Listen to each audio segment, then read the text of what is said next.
We're back with another reflection on the daily Vedantic, and I got a little story for you.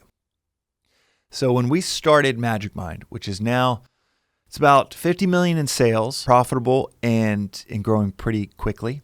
When I started out of my kitchen, this is a little startup story that will have absolutely no relation to the philosophical points that I'll make afterward. And when it started out of my kitchen, we were thinking through the brand name.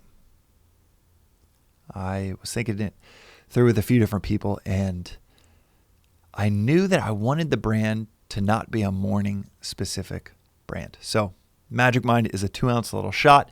It's like a healthier, organic, more effective 5-hour energy type of shot. And it's based off of my background. I had a heart condition that limited how much caffeine I could have. And my engineering brain just went crazy looking down the rabbit hole of what else can I add to the half a cup of coffee each morning to make that half a cup, last all day. And 12 years later, we have Magic Mind. So it was about 7 years into that research. I ended up doing a small little shop, what I thought would be a small little Shopify project, and now it's grown to be quite large. But when I was still just thinking, this is going to be a small little Shopify project, I knew I didn't want to relegate the brand to anything in the morning or just the morning. I also knew I didn't want to relegate it to something to do with energy.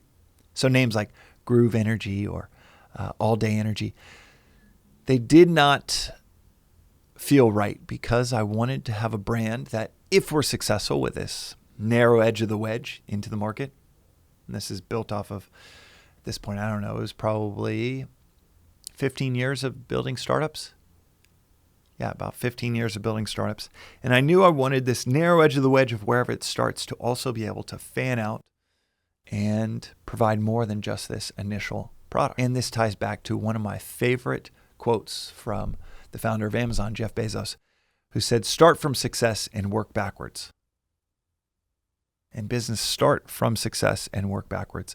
I'd go so far as to say in life, start with success and work backwards, versus the way we approach life or business in many scenarios is we start from today and we work forwards. But when you switch to start from success and then work backwards, whether that's 5 years down the road, whether that's a job search that you're in the middle of right now for the next few months, whether that is life design, maybe a spouse, start from success and work backwards. A career. Do you really want to make, I mentioned in the last episode, making partner at a law firm. Do you really want to make partner at a law firm? Do you really want to, like in the beginning, can you see that this is not what I'm wired for? I don't love this. This is kind of soul crushing. So if you start from success and work backwards, maybe 11 months into a career, you realize, I don't really want what that success would look like in 30 years, where at 55, I'm still doing this thing that I don't love. So it's a huge, massively significant reframing to start with success and work backwards. This is exactly how you would jump into a taxi and say, well, I want to end up here. It's the first thing that you say. When you open up the Uber app, the first thing you type in is where you want to end up at the airport. And yet with life, we so often approach these things in the opposite direction. We say, jump into the taxi and say, where are you going? Go wherever you're going. Yeah, let's take a left up there. Let's take a right after a few miles. Let's go and maybe go the other direction. Let's go in a few circles. And no wonder you'd wake up a few years in to that taxi drive or to a life lived that way, feeling like, man, I'm not where I want to be. By choosing the name Magic Mind, we, about 6 months ago, expanded into Magic Mind Sleep, because a great day starts with a great night's sleep. And Magic Mind Sleep is quickly becoming this huge hit for our customers.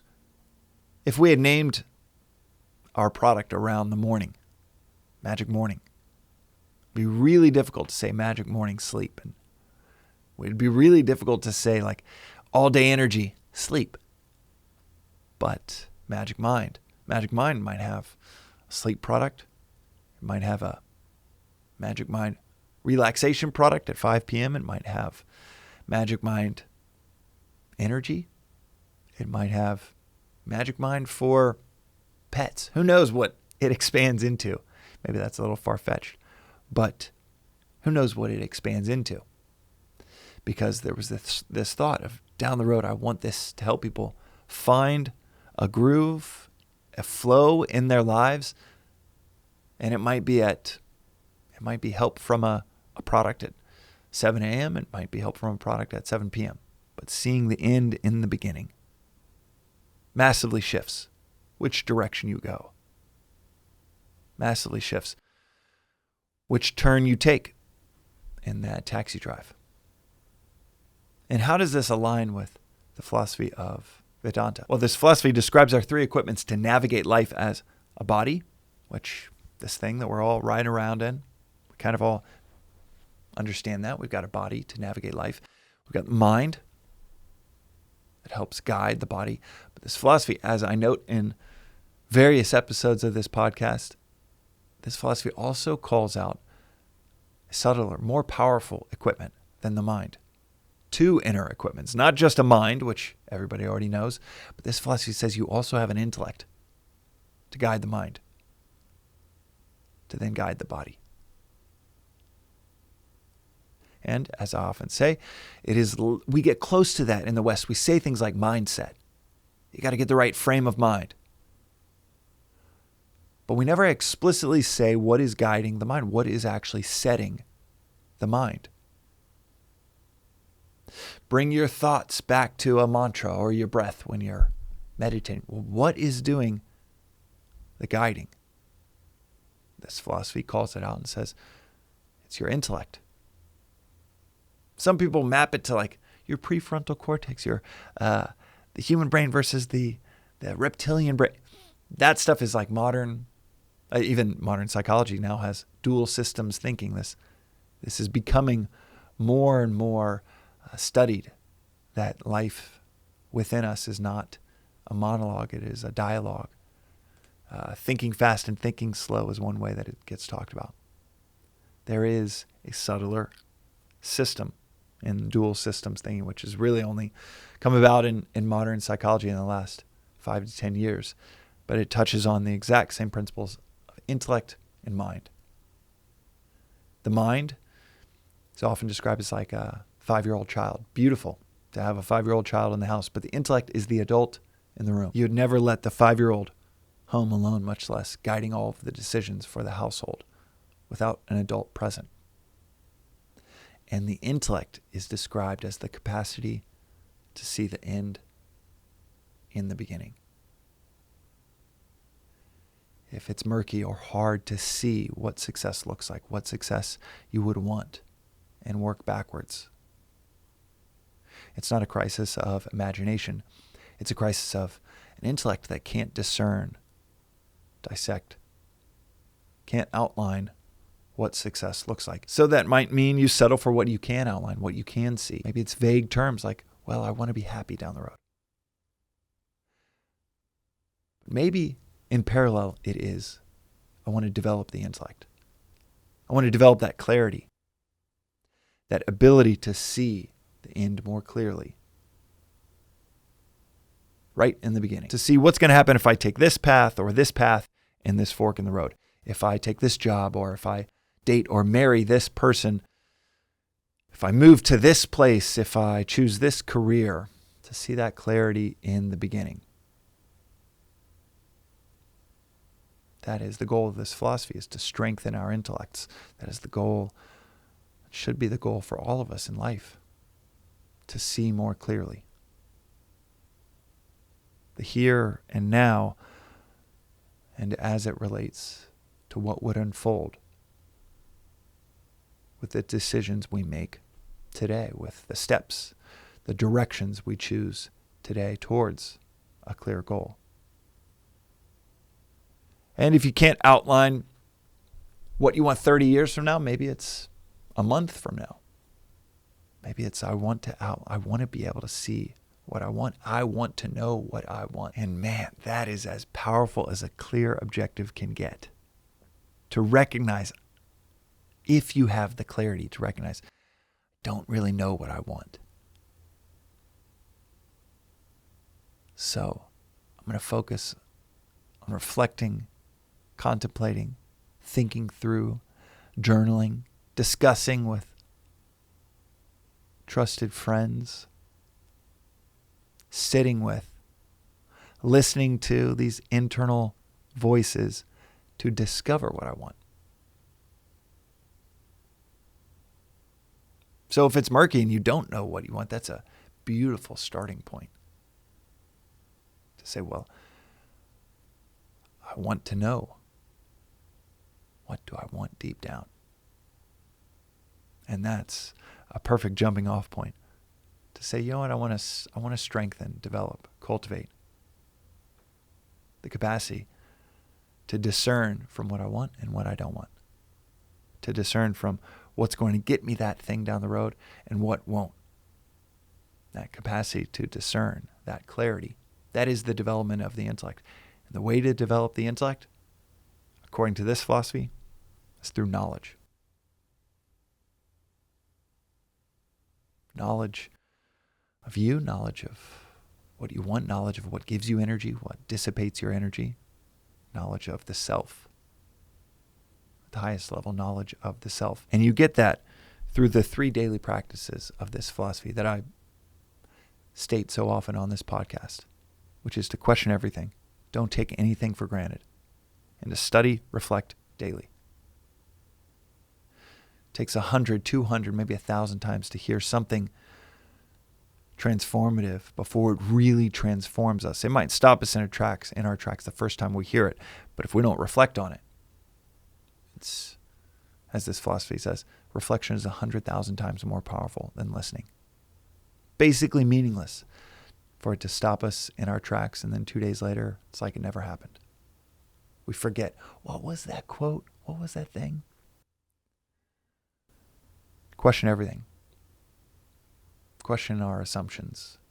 Question even, do I know what I want? Don't take anything for granted. Something that feels like a blessing, something that feels like a curse. Maybe it is an invaluable syllabus.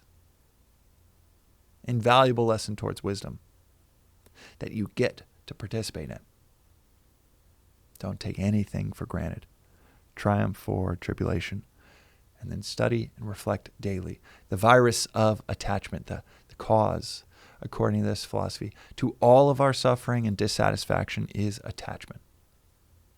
Another way of saying it is desire, but attachment is a strengthened desire.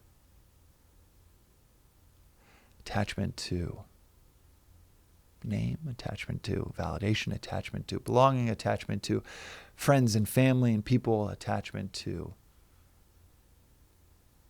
riches, attachment to comfort. These are all the roots of our suffering. And there is no cure for this virus of attachment. There's just a daily inoculation through study and reflection. Because you go 3, 4, 5 days without it, you're going to see a movie with a friend and they drop that they just got this huge promotion. 5 days ago when you're studying this old timeless philosophy, this is so peaceful. 5 days later, the whole movie you're thinking, well, shit, am I behind? Do I need to do more? You catch the virus. Study and reflect daily. That is our grounding wire, the daily inoculation from the virus of attachment. There are the perennial practices of this philosophy: listening, reflection, and then experiencing. Nididhyasana is what it's called in Sanskrit, which can refer to meditation. It can refer to experiencing what has been listened to, what has been reflected on, which we know. You talk about going on a roller coaster. You reflect on what it would be like to go up and down. You're like, oh, okay, it's a little bit more. And then you experience it. It's different in kind. It's not even different in degree. It's wholly different to experience what has been reflected on. And it's the same for the principles within this philosophy. You hear them. They sound cool. They sound logical. They sound like, oh yeah, that would be helpful. Then you reflect on it. You start to digest it fully. And then you experience it. and there's no going back. You're like, oh God, that principle not only made sense rationally, not only did it grow in its importance, but oh my God, I saw it work out that way. It's like it feels like shortcut to use these principles for anything that we'd want in the material world or the spiritual. But that intellect that gets developed all along the way gives you more and more clarity. And that additional clarity helps you decide, well, what do you want? What does success look like? And from there, and you work backwards from that, and it might help you in the decision you might make 15 minutes from now. Start from success and work backwards. See the end in the beginning. From Jeff Bezos to Swamiji at the ashram,